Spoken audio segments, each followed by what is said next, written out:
Welcome, everyone. My guest today, Chris Morrissey, Zoom General Manager and Global Head of CX. Chris, welcome.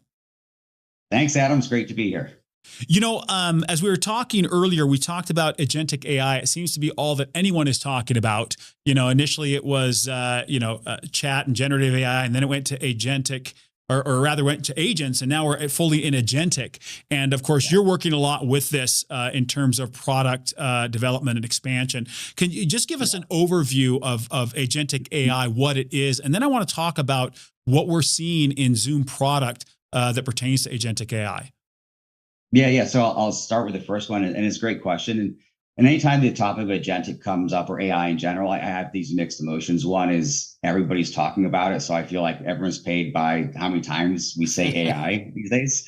But the other part, the reality is AI is going to change the world. Like, forget contact center, it's going to change the world more than I think we've even imagined right now.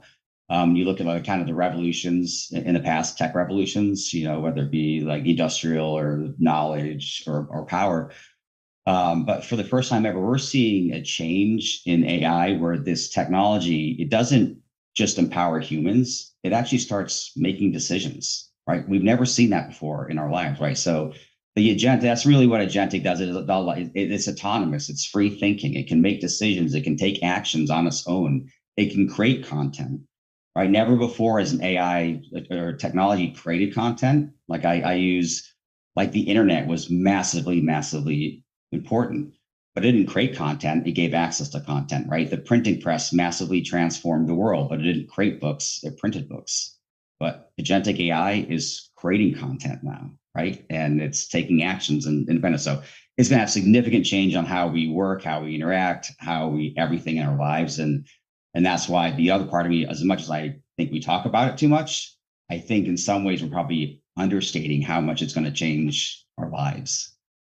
No question about it in all facets. And I think you're right. Going from simple content creation or interaction to logic and reasoning have now become this decision tool where it can take these bits of data and make calculations and make corrections and go after the achievement of a goal in new and unique ways, which you're right, is going to unlock a lot of value for all of us. But let's specifically talk about what it does pertain to in the CX environment as we're headed down this road of enabling human agents and now going to bots and the agentic AI behind it and what it's able to do.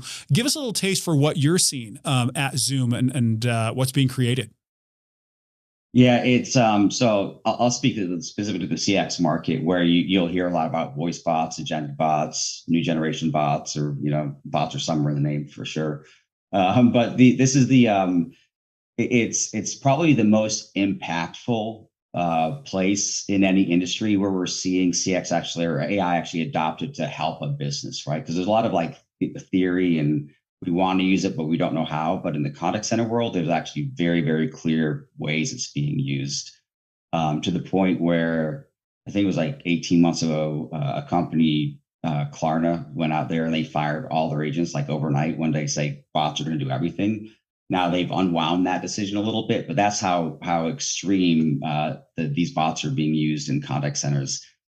So in terms of how you look at, we use it for, and I'll just pick one use case, which is the voice bot virtual agents, right? Where you can have a human conversation, you call in, and by the way, it's no longer scripting with agentic AI. You're not writing scripts like if then this, and you're not creating kind of intent management. You're just giving it prompts, like it's natural language prompts on how you want this agent to behave. And they'll have a natural conversation back and forth.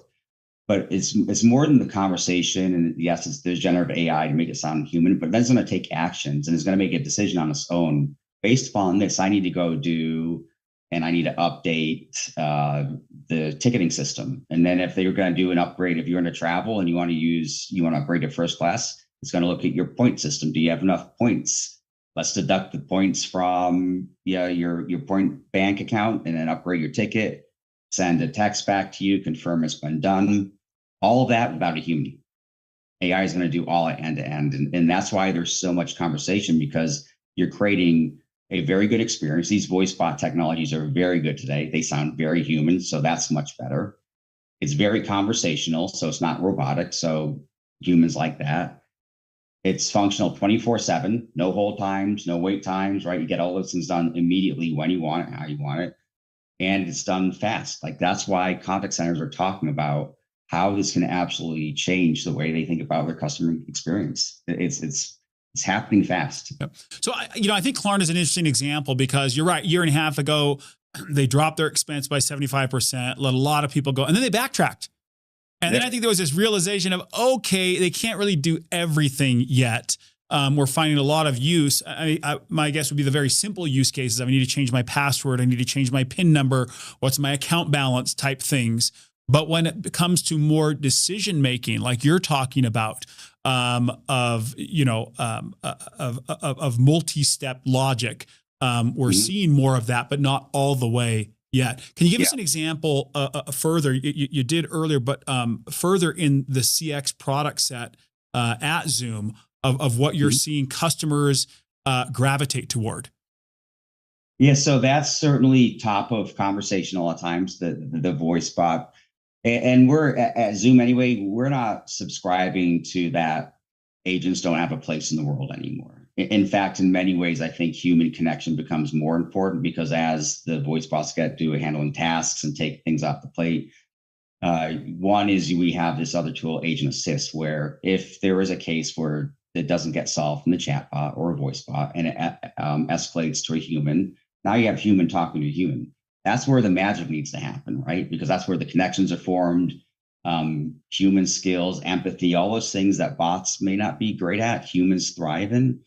And then so we assist, so you can start in a bot, elevate to human assist. And then we have Agent Assist, where the now off to the side, it's listening to the phone call, and AI is going to kind of guide the agent on and provide knowledge to the agent. So I have to go search 16 knowledge bases, go to a CRM, look up the account record. I don't do all that stuff. It's going to deliver what I need when I need it. So I can focus on the engagement.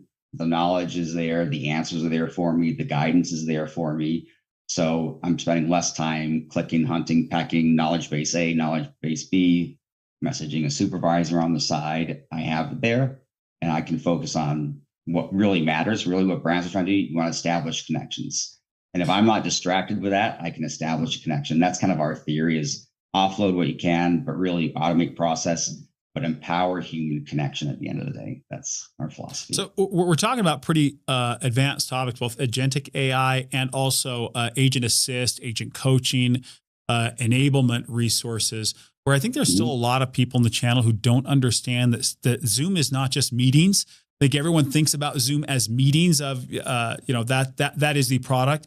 Can you give us an idea of how long, I think you just did in an element, but how far Zoom has come in CX and the types of deals and engagements you're having?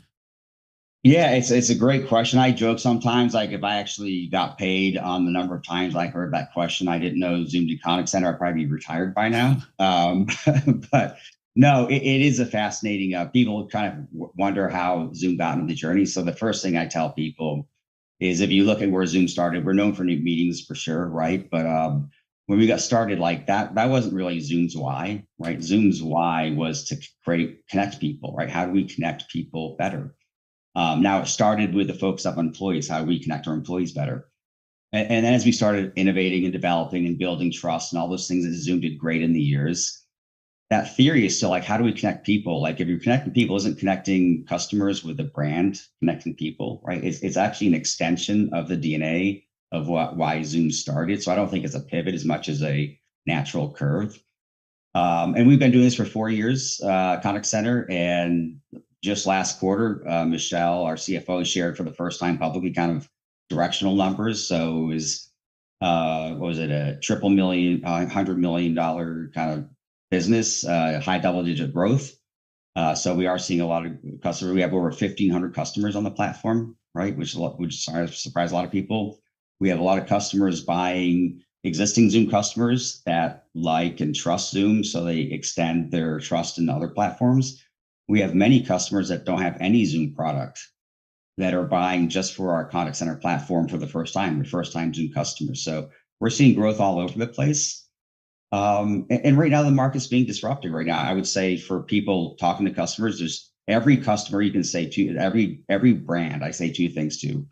AI is absolutely transforming the market, right? So the conversation is going to be different for everybody. The second thing that's happening is there's a convergence of adjacent markets, CCaaS, CRMs, ticketing, hyperscalers. Their UC and CC, they're starting to come together quicker. So if you believe those two things are happening, and everyone does, then you need to look at different vendors to solve problems differently. And in that landscape, there's no one better positioned than Zoom, given our broad ecosystem of platform in both CC and UC and events and webinars to take advantage of what's happening in the market. Even if Zoom did nothing, the market's changing. The fact that it's changing, we're better positioned for it, excites us quite a bit. So significant growth in just a couple years. You guys, $100 million business, double-digit growth, continue to expand and innovate. I'd like to leave with this. What would you want advisors to know today that they may not be aware of, or they should be thinking about when it comes to Zoom CX? So I would say CX in general, and Zoom CX is CX generally. The conversations are happening every single day with their customers, right? Around how can we leverage AI and how can we leverage in the CX space? So entering those conversations isn't unnatural because they're happening anyway, right? For the agents. But specific to Zoom CX, if they're looking to be disruptive and think about solving problems in the day and age of tomorrow, meaning it's not just about CCaaS, it's about meeting your customers, AI kind of AI ingrained in everything you do, but in anywhere you meet your customers, storefronts, phones, websites, video, right? Traditional contact center. If brands are thinking about those types of conversations, Zoom absolutely needs to be a part of that conversation, because we can think broader than traditional CCaaS vendors and solve problems in a lot of very unique ways, which is going to help brands differentiate not just today, but into the future. So right. I would say that think broader than people taking phone calls in the contact center and differentiate that way. All right. Chris, thank you so much for joining us today. Thank you for sharing some thoughts on Zoom and the acceleration we're seeing from Zoom CX. Yeah, appreciate it, Adam. And as always, we appreciate the partnership and everything that we do with you. So thank you as well.